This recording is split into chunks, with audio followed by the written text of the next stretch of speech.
Tots els governs del món donen suport a la seva llengua fora de les seves fronteres sense complexos. També ho ha fet el govern de Catalunya més enllà de les fronteres de l'Estat per a dintre de terra catalana. Perquè és justament el català la llengua comuna entre el nord i el sud d'aquest territori europeu que és Catalunya.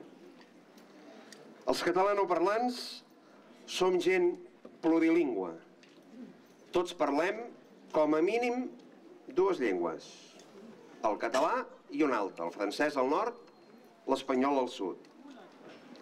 No hi ha res més provincià, més tancat, més antiquat, símbol més gran de la poca preparació per viure els temps que corren, que parlar un sol idioma, al segle XXI, en un món globalitzat. Justament, molts dels que critiquen la llengua catalana són incapaços de parlar més d'una sola llengua. Qui són, doncs, els tancats, els provincians, els incapaços de conviure en un món plural?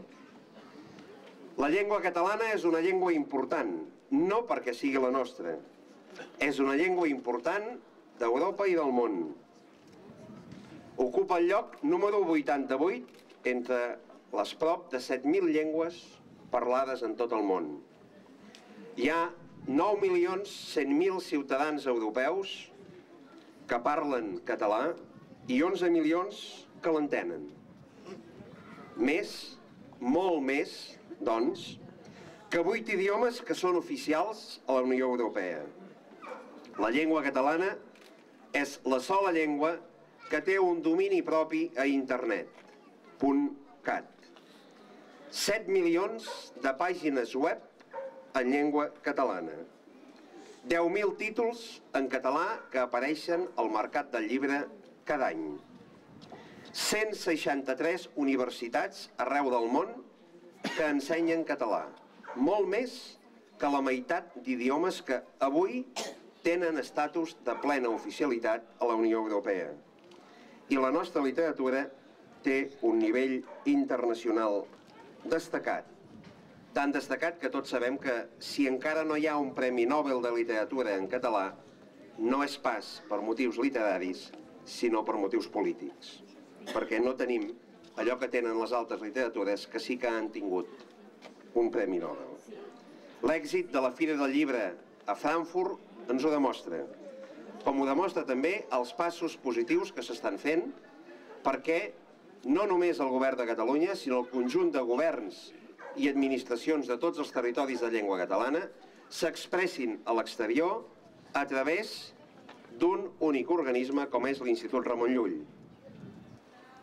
Me fa ple, que dieu aquí dalt, de comunicar-vos que el dia 9 de setembre el president de la Generalitat de Catalunya i el president del govern balear signaran a Palma la incorporació definitiva de ple dret del govern balear dins de l'Institut Ramon Llull. Fa 33 anys, un cap de setmana, un divendres, a la tarda, el número 10 del carrer Foix de Perpinyà, jo aleshores portava barba i cabell llarg, no sé quina de les dues coses enyodo més en aquests moments, feia una entrevista a Miquel Maiol, pel setmanari Canigó, ja ha desaparegut. Jo feia l'entrevista, la meva dona feia les fotografies. Ni ell ni jo no imaginàvem que 33 anys després estaríem fent l'acte que fem avui. El Col·legi Pompeu Fabra ha estat una suma de complicitats. La primera, la més destacada, sense la qual res del que s'ha produït més tard no hauria estat possible. Mai no hi ha més passos sense el primer pas. I el primer pas es diu Pep Colomer. Totes les grans idees tenen un ideòleg. L'ideòleg es diu Pep Colomer. Si fer aquesta escola fos un delicte, i probablement per alguns n'hi ha que deuen pensar que ho deu ser, l'inductor al delicte es diria Pep Colomer. Ell ha estat vicepresident d'entitats respectables, destacades, no ha deixat la vicepresidència, la continua ara amb una entitat de nova creació. És una persona que ha posat tot el convenciment, tota la tenacitat, tota la passió i unes quantes coses més perquè això fos una absoluta realitat. Soc conscient de la il·lusió que li fa aquest acte d'avui. Tu mereixes, Pep. Com en som tots conscients de fins a quin punt la Bressola ha significat l'esperança en moments difícils. Ben mirat, no és que la Bressola sigui un miracle o que sigui el Soler. El que és un miracle és Catalunya. El que és un veritable miracle és que, malgrat tot, tots els tractats i totes les lleis i totes les disposicions i tots els ministres i tots els presidents i tots els reis, malgrat totes les burocràcies que ha patit el poble català al nord i al sud, el miracle és que nosaltres encara hi siguem.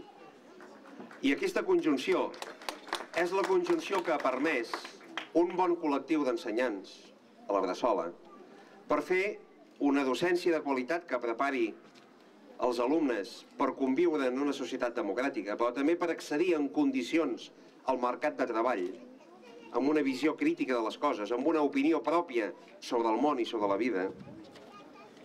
Ho és també d'una manera molt particular, perquè res d'això hauria estat avui la realitat que és, si des del primer moment no hi hagués hagut la implicació del municipi del Soler amb el seu ball de diputat, l'amic Francesc Calvet, al davant. Aquesta suma de complicitats al final s'ha encomanat també al mateix constructor. Jo no diré si vaig convertir-me en agnòstic en el ram de la construcció en el moment en què ens va dir el senyor Fondevila que això estaria fet en un termini de temps molt concret, molt breu, però tot va anar molt ràpid. Des del moment que en el govern de Catalunya van prendre el determini, van prendre l'acord, l'Ajuntament del Soler també ens cedia el sòl, ens cedia l'espai per la seva construcció i finalment la realització de l'obra, jo crec que vam saltar tots els tràmits burocràtics que van batre un rècord d'eficàcia administrativa tots plegats amb el que finalment vam aconseguir.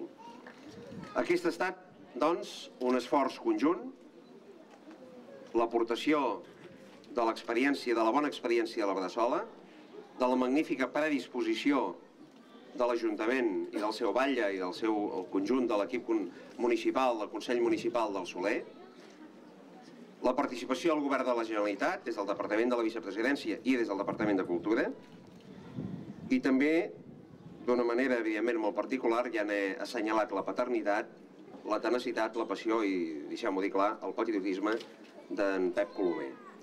Deixeu-me que acabi en aquest dia que és un dia de festa, exactament igual com vaig acabar el dia que vam posar la primera pedra. Em dia ara l'amic Joan Pere Levian, que veia aquí pares, veia antics professors, veia alumnes, antics alumnes, alguns dels quals li saltava alguna llàgrima d'emoció. Jo no m'adreço a tots aquests, perquè aquests ja han fet la seva escolarització. M'adreço als altres, m'adreço als mainatges que la faran dintre de pocs dies. És aquests el qui vull adreçar les meves darreres paraules. Infants de la pàtria, el jorn de glòria és arribat. Visca Catalunya!